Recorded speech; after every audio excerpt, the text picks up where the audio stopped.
පුළුවන් තරම් කට් කරන්න දිග වැඩි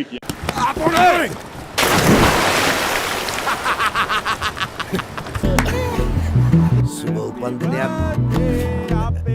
Thank you. Happy birthday to අද මාරියා චිත්‍රපටයේ ප්‍රීමියර් එක තමයි මේ පැවැත්වුනේ. ඉතින් බොහොම සන්තෝෂයි කාලයකට පස්සේ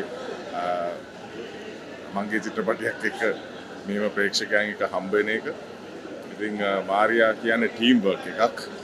ටීම් වර්ක් එක ඇතුලේ රංගන ශිල්පීන් හැරෙන්න තාක්ෂණික ශිල්පීන්, කාර්මික ශිල්පීන්, අධ්‍යක්ෂකවරයා, ප්‍රොඩියුසර් මේ සියලු දෙනාම සෑහෙන මහන්සි වෙච්ච චිත්‍රපටයක්. මේ චිත්‍රපටයේට මානසික විතරක් නෙමෙයි කායිකව පවා සියලුම දෙනාට වෙහෙසෙන්න වුණ චිත්‍රපටයක්. ඉතින් ඒකේ සක්සස් එක, ඒකේ සාර්ථකත්වය මම හිතන්නේ අද මේ ප්‍රේක්ෂකයන්ගේ මූණ වල තියෙනවා කියලා විශ්වාස කරනවා. ඒක චිත්‍රපටය බලනකොටත් ප්‍රේක්ෂකයෝ චිත්‍රපටයට ආකර්ෂණය වෙලා තියෙන විදිහ දැනුණා. ඒක ඉතාමත් සන්තෝෂෙන් ඒක විඳගෙන තමයි ඇතුලේ හිටියේ.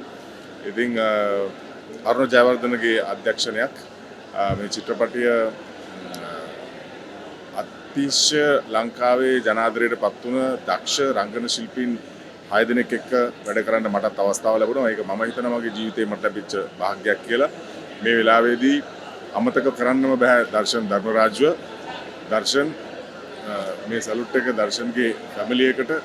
දර්ශන් තමන්ගේ ජීවිත ගමනේ සම්දිස්ථානයන් ලකුණු කරලා ගිහිල්ලා තිනවා. අද දවසේ දර්ශන්ගේ පර්ෆෝමන්ස් එක බලනකොට පේන්නේ කොච්චර දක්ෂ රංගන ශිල්පියෙක්ද අපිට නැතුණේ කියලා. නමුත් ඔහුගේ මතකයන් එක්ක ලාංකික ප්‍රේක්ෂකයන්ට ඉදිරියටත් ඔහුව පිනවන්න පුළුවන් වෙන විදිහේ නිර්මාණයන් වලට ඔහු දායක වෙලා තියෙනවා. මාරියා කියන්නේ ඒ වගේ නිර්මාණයක් කියලා මම විශ්වාස කරනවා.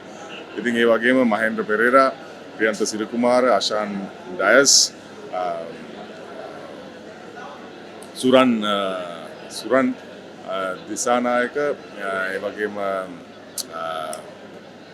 දසුන් පතිරණ. ඉතින් මේ සියලු දෙනාම එකතු වෙලා අපි යම් කිසි දෙයක් කරන්න උත්සාහ කරා.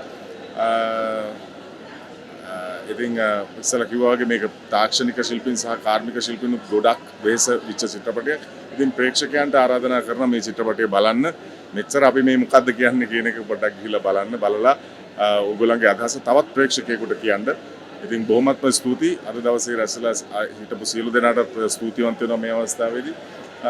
ආදරෙන් ආරාධනා කරන ප්‍රේක්ෂකයන්ට මාරියා බලන්න. බොහොම ස්තුතියි.